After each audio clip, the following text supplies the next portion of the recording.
Hi, it's Brittany Droz, and I'm here to help you make more money, become a stronger leader, and build the culture you've always wanted for your business. Now, if you haven't been following along recently, I just picked up my stuff and moved across the country. That is making it sound way simpler than it actually is. Because you see, over the past 6 months to a year, my husband and I have been considering making a huge change for our life. And that impacts a lot of people, and not only just us, our kids, my business, his work, and so many things in between that. Really, our happiness and our comfort. And I want to share with you over the next few weeks a few things that were really pivotal in the way that we saw this change and what we really wanted to create for our lives. So this week I want to chat with you about the concept of fear. So when I bring up this idea of like, hey, what do you think about moving your life like 3,000 miles away? A lot of people couldn't believe we were making this change when we first talked about it because it requires a tremendous amount of discomfort to get there. Even more so than I thought when I had this idea in my head. And it reminded me of this acronym that I had heard used for fear, which is false evidence appearing real. And so let me say it again, fear is just false evidence appearing real. So when things got challenging as we were starting to think about this move, I would collect these false pieces of evidence to work against supporting the move. So prices were really high for housing during this part of COVID. And so I think, gosh, this is probably a bad idea. We shouldn't be making this move. It's going to cost us a tremendous amount of money.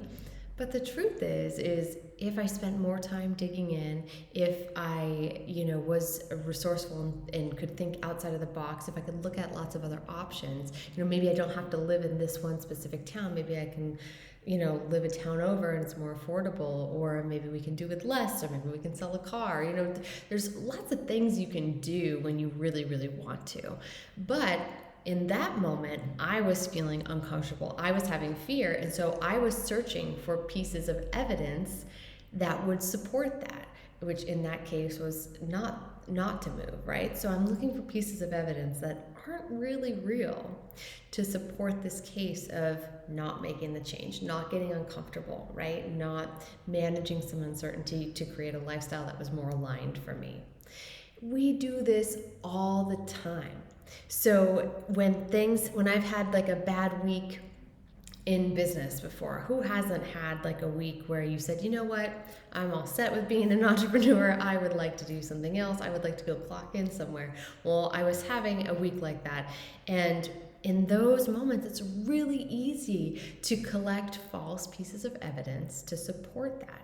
So if you had some proposals that didn't go your way, if your sales were really down, if someone had given you some really tough feedback that was hard to hear, it's easy to take those pieces of information, collect them as that false evidence, and literally build a case against yourself as to why you're not fit to be a business owner. We are all our worst critics sometimes. And it's so unfortunate because if we could just see ourselves the way other people see us, oh my gosh, that would be wonderful. But we can't, it's how do we escape? How do we make this better? How do we stop collecting this false evidence? Well, number one, ask a close friend. Ask a close friend the way that they see it, because I guarantee you it is going to add some fresh perspective in your life, and you're going to say, wow, I wish I saw myself the way that they see me. Make sure it's a good friend though, someone who really likes you. Another way to do this is to collect evidence over a longer period of time. So when we're in those moments and we want all that false evidence to support this claim, it's usually a very tight window. So I was looking at evidence that day or that week instead of like, I've been doing this for almost 10 years. Let's look at all of that evidence, okay? We do this in so many areas of our lives.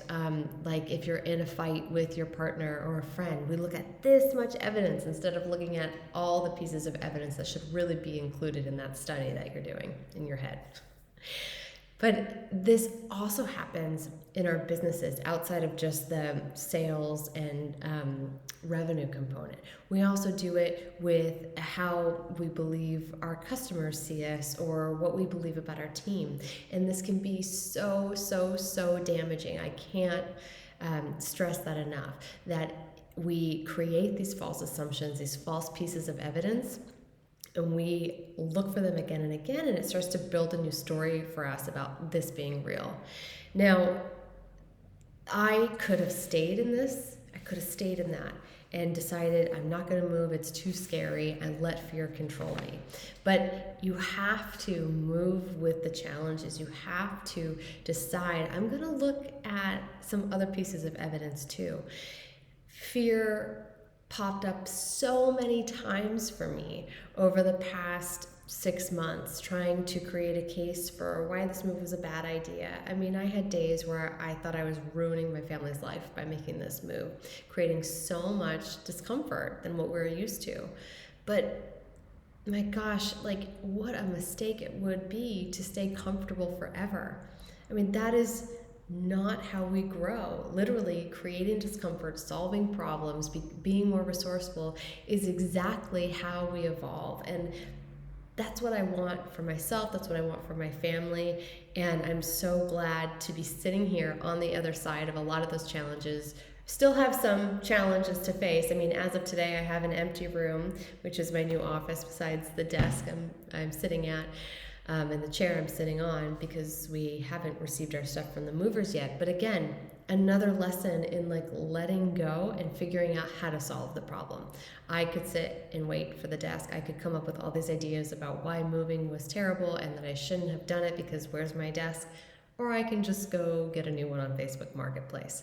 So I hope sharing this lesson on fear has been valuable with you. Remember that all fear is just false evidence appearing real, and you get to decide if you change the story, if you change the case study, if you decide to collect some more evidence that's actually real. Thanks so much for watching.